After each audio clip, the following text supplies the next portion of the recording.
किसी ने बड़े कमाल की बात कही है कि अगर आप किसी का अच्छा नहीं कर सकते तो किसी का बुरा भी मत करना, क्योंकि दुनिया कमजोर हो सकती है, दुनिया बनाने वाला नहीं। हाय गाइस, मैं हूं आरजे कार्तिक। एक बड़ी छोटी सी कहानी है शर्मा जी की। स्कूटर पर सवार होकर के हर सुबह दफ्तर निकल जाते थे।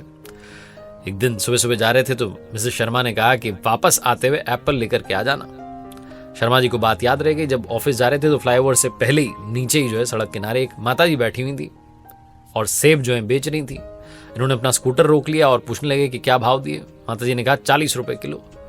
अब शर्मा जी जो थे मोल भाव पर अड़ गए, कहने लगे कि 30 रुपए किलो। माता जी कहने लगी 35 रुपए किलो, इससे कम नहीं। शर्मा जी ने कहा 30 रुपए, इससे 1 रुपया ज्यादा नहीं दूंगा। माता जी कहने लगी ऐसे मत करो बेटा, ले लो ना 35 रुपए किलो। शर्मा जी ने अपने स्कूटर की रेस बढ़ाई और निकल लिया। ऑफिस पहुंच गए। जब शाम में वापस निकले दफ्तर से तो बात याद आई कि एप्पल लेकर के जाना। तो जिस फ्रूट भंडार से वो खरीदते थे उसी चकाचौंध भरे फ्रूट भंडार में पहुंच गए। अब वहां मोल भाव तो कर नहीं सकते थे क्योंकि कभी किया ही नहीं था। वहां तो फिक्स्ड रेट का बोर्ड लगा हुआ था। वहां जाकर के देखते हैं कि एप्पल के भाव चल रहे हैं 50 रुपए किलो। शर्मा जी का दिमाग ठनक गया कि ये क्या बात हुई। वहां सड़क किनारे तो 40 रुपए मिल रहा था और उनसे मैं 30 रुपए के मोल भाव कर रहा था। दौड़ करके पहुंचे उस फ्रूट भंडार के मालिक के पास। जाकर कहने लगे भाई 40 रुपए किलो में दे दो। उसने कहा भाई साहब कैसी बातें कर रहे हो, यहीं से तो खरीदते हो आप। शर्मा जी ने कहा वो तो ठीक है, लेकिन मुझे पता चला बाहर की रेट तो 40 रुपए किलो है। फ्रूट भंडार के मालिक ने कहा भाई साहब ऐसे मत करो, आप बोर्ड दिखा दिया जो पीछे लगा रखा था कि मोल भाव करके हमें शर्मिंदा ना करें। शर्मा जी शर्म के मारे चुपचाप वहां से निकल लिया और इस उम्मीद में कि उस फ्लाईओवर के नीचे पुलिया किनारे जो माता जी बैठी हुई थी वो शायद अभी भी बैठी हूं, उन्हीं से सेब खरीद लूंगा। स्कूटर दौड़ाया, पहुंच गए वहां पर। माता जी बैठी हुई थी। माता जी पहचान गई कि तो वही सुबह वाले हैं। कहने लगी बाबू साहब 35 रुपए किलो, बस अब मोल भाव मत करना। शर्मा जी मुस्कुरा करके कहने लगी कि अरे माता जी कोई मोल भाव नहीं, आप तो 2 किलो सेब जो है पैक कर दो और ये 100 रुपए रखो। तो कहने लगी अम्मा कि मेरे पास में खुले नहीं है। शर्मा जी ने कहा खुले की जरूरत नहीं है, आप 100 रुपए में ही दो। 50 रुपए किलो में अभी लेके आता किसी और दुकान से, बड़ी सी दुकान से, मैं तो आपके यहां से लेके जाऊंगा। माता जी की आंखों में आंसू आ गए। कहने लगी मैं क्या बताऊं, हमारी ऐसी हालत हो गई कि सड़क किनारे फल बेचने पर मजबूर हूं। मेरे पति की मृत्यु हो गई थी, बीमार थे और कर्जा बढ़ गया था, इस चक्कर में सब जाता रहा। अब ये नौबत आ गई कि बस सड़क किनारे कुछ फल लेकर के आ जाती हूं इस उम्मीद में कि कोई खरीद लेगा, कोई खरीदता ही नहीं।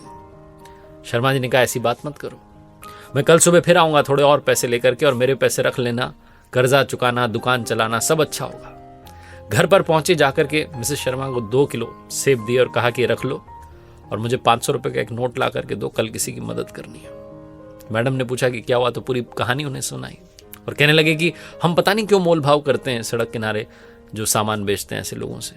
ये मजबूर होते हैं, लाचार होते हैं, अपनी जिंदगी अपने जज्बे के दम पर जी रहे होते हैं और हम उनसे भी मोल भाव कर रहे होते हैं। जबकि बड़े बड़े शोरूम में जाते हैं और पैसे दे करके आ जाते हैं, पूछते भी नहीं है कितना क्या कैसे। शर्मा जी अगले दिन पहुंचे माता जी के पास और 500 का नोट देकर के कहा कि माता जी कर्जा चुकाना शुरू करो और फल लाना शुरू करो मंडी से और अच्छे से जो है दुकान जमाओ। माता जी कहने लगी बेटा तुम्हारे 500 रुपये कैसे चुकाऊंगी। शर्मा जी ने कहा चुकाना नहीं है, मैं आपसे फल खरीदता रहूंगा, अब आप चिंता मत करो। ऑफिस जाकर के शर्मा जी ने वही बात अपने साथियों को बताई तो उन्होंने भी कहा हम भी उन्हीं अम्मा जी से फल खरीदेंगे। धीरे धीरे ऑफिस के साथियों ने मिलकर के पैसा इकट्ठा किया और एक जो है ठेला गाड़ी माता जी को दे दी।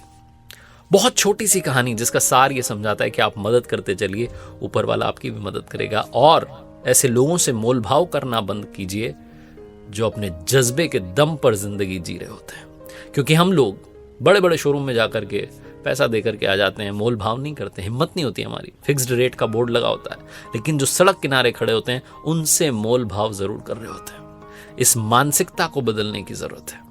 एक बार फिर से वही बात जो अक्सर आपसे कहता हूं, ऊपर वाले के आशीर्वाद, अपनी मेहनत, अपनों के प्यार के साथ कर दिखाओ को जैसा कि दुनिया करना चाहे आपके जैसा। देखते रहिए हर सोमवार सुबह 9:30 बजे मेरे साथ एक नई कहानी, हर बुधवार को एक नई सीरीज जिसका नाम है कथाएं विद आरजे कार्तिक और हर शुक्रवार सुबह 9:30 बजे लर्निंग सीरीज का एक नया वीडियो।